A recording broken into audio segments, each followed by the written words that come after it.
তাহসানের দ্বিতীয় বিয়ের 1 বছর না যেতেই আবার ছাড়াছাড়ি। তো এটা শুধু তাহসানের লাইফে না, যে কারো লাইফে যদি হয় সেটা একটা বিরাট ডিজাস্টার, সোশ্যাল মিডিয়াতে আকর্ষণের কেন্দ্রবিন্দু হয়ে থাকে। তো এবারও একই কাহিনী ঘটলো, মানুষজন এটা নিয়ে অনেক কথা বলেছে। চলেন দেখি কারণগুলা খোঁজার চেষ্টা করি এবং এগুলা থেকে কিছু লেসন আমরা পাই কিনা।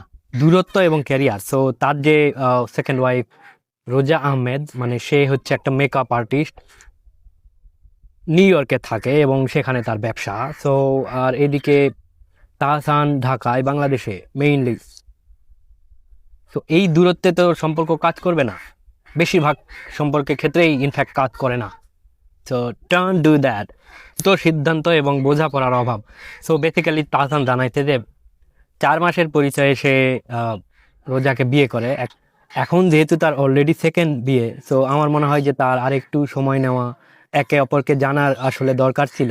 যদিও রিলিজিয়াস পার্সপেক্টিভ থেকে জিনিসটা কোনোভাবেই যায় না, বাট এখন মানে সে যে লাইনের মানুষ এবং যে চিন্তা ভাবনার মানুষ, তার ফিলোসফি সে অনুযায়ী আরেকটু মনে হয় জানার দরকার ছিল। তো করে একটা মানুষকে জানতেও পারতো এবং সিদ্ধান্ত হ্যাঁ না ভালো মতো নিতে পারতো, এবং যদি হ্যাঁ হতো সেক্ষেত্রে বোঝাপড়া আরো ভালো হতো। সো দ্বিতীয় লেসন, লনলিনেস এবং সোশিয়াল শেয়ার। সো তাহসান জানাইছে যে এই ব্যাপারগুলা হওয়ার পর সে একা থাকতেছে এবং ট্রাভেল করতেছে, একা একা বই পড়তেছে, অনলাইন এবং মিউজিক থেকে একেবারেই দূরে।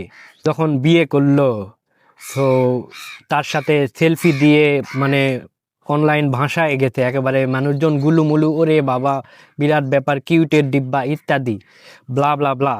So I think personal life সবসময় বা একটা লিমিটেশন থাকা উচিত যে কোন বিষয়গুলা অনলাইনে শেয়ার করা যাবে না।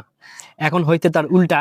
সো মজমা নাই, সে লনলিনেস, সোশিয়াল বাদ, সব বাদ, একা থাকো, বই পড়ো।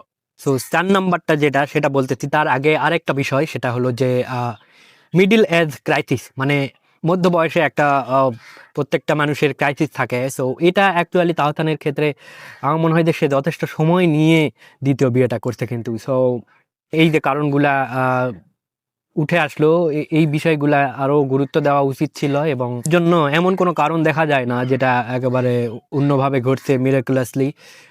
এর জন্য সে অ্যাকচুয়ালি নিজেই দায়ী। তো 4 নাম্বার যে বিষয়, সেটা হলো যে তার যে ফার্স্ট ওয়াইফের মেয়ে আছে একটা, আপনারা জানেন, কে এই সংসারে সমন্বয় এবং তাকে সময় দেওয়া নিয়েও সমস্যার সৃষ্টি হয়েছে, এটা কিছু গণমাধ্যম জানিয়েছে। সো এটা যদি কারণ হয়, ডেফিনেটলি একটা ভ্যালিড রিজন, একটা কারণ মনে হচ্ছে। তো আমার মনে হয় যে এই বিষয়গুলাও কি করতে হবে যখন আপনি দ্বিতীয় বিয়ে করতে যাচ্ছেন, আপনার একটা অলরেডি সন্তান আছে, এগুলো তো ডিসকাস অবশ্যই আগে। এটাও একটা বিগ লেসন আমাদের জন্য। টাটা, আজ এ পর্যন্তই।